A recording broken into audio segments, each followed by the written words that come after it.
I thought I will do a video on the various investment quotes that one has read over the years, one has used. Some of these quotes are, I didn't even know that these quotes were there. I've used them and then found out such quotes existed. I've always told people that to create wealth, it takes time. N is more important than R, right? So this is very important to know that if it takes 60 years to create wealth, it takes 120 years to create wealth. You cannot shorten the time by putting more money. Yes, of course you can do by putting an insanely big amount of money, but that's not available with you and me, right? So then there is no question of talking about that. If you invested 100 crores, even in 1 year it will become 110 crores or things like that. That's not meant for you and me. It's meant for somebody who has got 100 crores to invest today.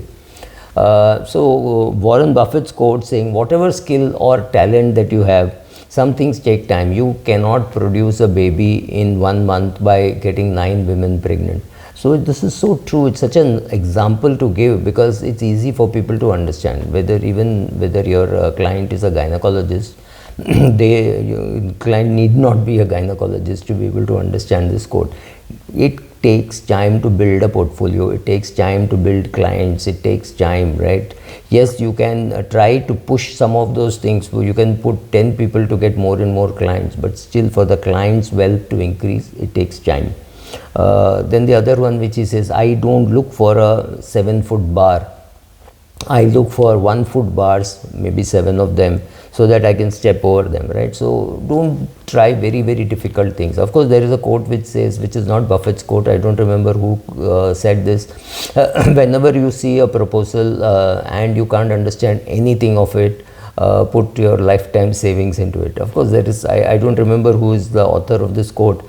There is, of course, then there is Buffett who says, don't go beyond your line, your area of competence. So there will always be a lot of conflicting phrases and quotes that you will hear, right? So somebody will say, good investing is not about paying a high price versus to get a good fund manager, you will have to pay good charges, right? So both contradict. Or say, somebody will say, read a lot. And somebody will say, make up your mind and then don't get unnecessary extra information into your head and get more confused. Both are right. Both have their context. But the question is, what are the quotes that you are hearing, listening, understanding, believing and doing?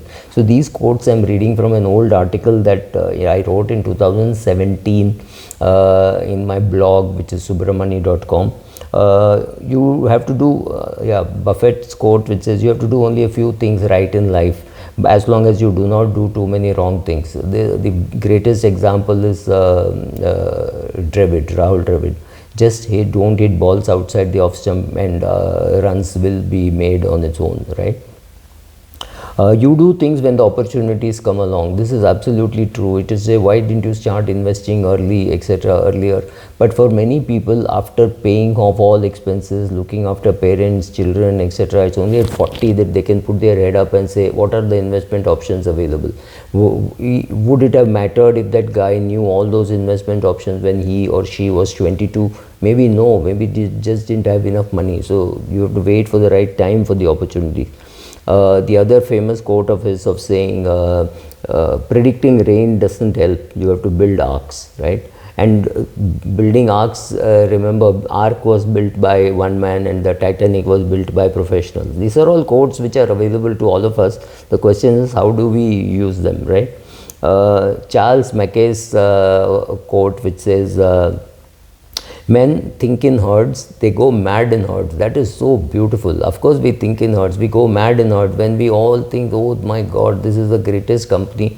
This deserves a fantastic PE. This is going to be, it's going to be the future of the world, etc., etc. And then sanity steps in when slowly each person says, no, this can't be true. This PE is too high. Let me get out. So it's not as though everybody will get out at the same time. This is a brilliant example, which again some investment advisor or somebody has given. It says, you come to a movie theater 1 at a time, 2 at a time, 4 at a time, right? All of us come in at different points in time, but we will all exit at the same time. When the movie is over, maybe somebody came 5 minutes late, 7 minutes late, 10 minutes late, a movie, talk, any show, Not everybody comes in at the same time, but all of us leave at the same time. So something like that happens even with investing.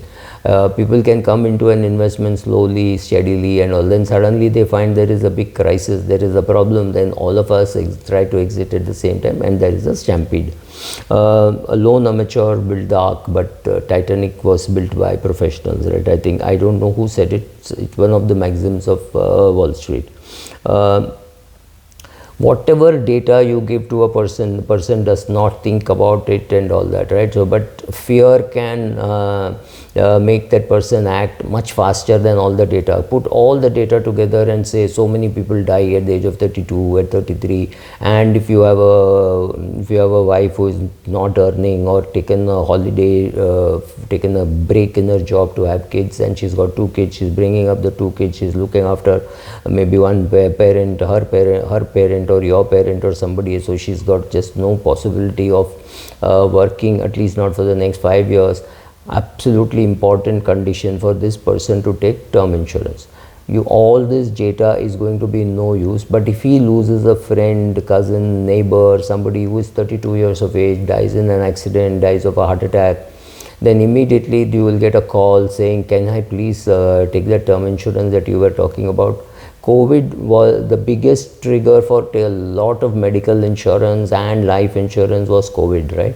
COVID created more panic in people than all the data put together. So yes, Jeremy Siegel says that fear incites human action far more urgently than the impressive weight of historical evidence. Nothing matters. Something like this happens and people will come running. I mean, slightly connected to that is also nothing like price to change sentiment. We've seen it so many times. At 400 rupees, people did not think 400, 390 perhaps also. People did not think care as a good investment option. But today at 760 or 770, 750, whatever is the price, people think, oh, it's a great share, it can go to 1500. But hello, where were you when it was 400, when it was 390, right? So nothing like price change to trigger people into doing things which they should have done even earlier.